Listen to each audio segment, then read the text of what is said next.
full identity of independence and growth, allow me to focus on 5 fault lines that I think are important for us to focus on as we move forward. The first one is constitutionalism and not just having a constitution. This calls for a mindset shift, and I have heard the word mindset shift used a lot in this conference. Constitutionalism is about the values central to which respect for humanity, and especially the rule of law, plays a critical role. Devolution is not about counties. Devolution is about distribution of power to deliver proximate services to all in public and to enhance equitable development. It is not about county governments that operate at the mercy of a benevolent big brother or big sister. On the other hand, it's about county governments that serve and are led by the inclusive public service that reflects the face of the county. In my observations over the last 15 years, I noticed a lethargy among national level players to see themselves as side A of this devolution coin. In other words, devolution is the same coin, county governments on one side, national government on the other side. On the other hand, one notices a systemic marginalization of ethnic minorities by a majority communities, ethnic and even clans in some counties. And I propose it's time for us to establish a full inter-county conversations, equity conversations that ensure that there is representation, there is equitable distribution of resources within counties, not just across counties. The second fault line is a fault line of functions versus finances. Our Constitution provides that functions should be followed by finances.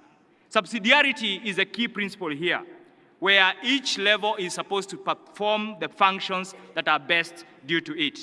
And complete of transfer of functions and the attendant resources is imperative. But why this? Functions without sufficient finances sets up expectations, but none can be effectively fulfilled. Here we have a case that while the national government budget, for instance, has grown 250 times, to be precise, 248% since 2013, counties' allocation has only increased by 110%. Are counties doing only half or a quarter, almost a third of that? Yet counties are responsible for heavy sectors such as health, and in the case of health, it's 48% versus 52%, yet 90% of the health facilities are under the responsibility of counties. In agriculture, it's 77% to the national government and 23% to county governments, yet counties are responsible for a large part of agriculture. Those are just examples. In fact, county allocation is now just about 10% of the total national budget. But of course, if you removed public debt, then it will come to about 14%. The question is, are counties responsible for only 10% of the functions? Following the gazettement of all functions by the Intergovernmental Technical Relations Committee, it is time to reestablish the cost of functions, appreciating adjusted population, cost of delivering services, and improved state of development. And on this, I want to make a proposal. Can this be done from the bottom up?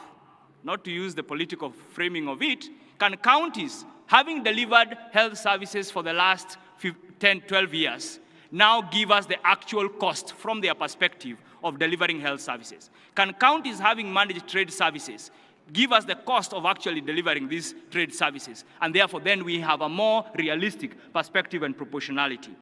The work, of course, of IGTRC will be critical. And the zero-based budgeting gives us this opportunity where we reimagine how we budget. The third fault line is the quality services and not just structures.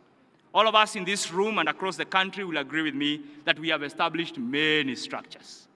We have so many structures, all claiming to be delivering public services. Achieving equity and inclusion means that the established structures work to deliver services to all, especially the very needy, whose only option is public services, and I'll speak about that shortly later.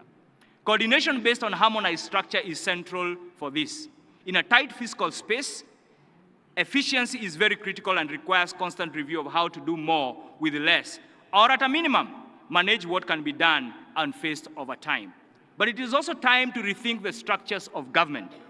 Do we need structures of both levels of government all the way to the grassroots?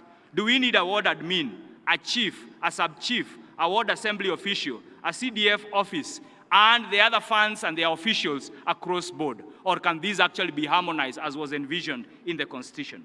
Can we strengthen the County Integrated Development Plan, in the real sense and spirit of the Constitution, where it is actually an integrated development plan, where every agency, every actor, every player who is doing something in Homa Bay is guided by the Homa Bay County Integrated Development Plan, so that then we avoid duplication and abuse of resources in the sense of wastage of resources in the sense of not coordinating, be it in health, in infrastructure, and even security. In fact, at this point, I'll point out that I think the success of devolution is going to be based on the intergovernmental relations framework that we established at the different sectors. Think about healthcare and the issues that we are dealing with. Can you imagine a situation where we have better coordination around UHC? My colleague keeps reminding me, UHC will succeed the day governors and county officials are the ones shouting loudest about its success, and not just by the national government. Number 4, before I go to my 5th point, is accountability and not just transparency.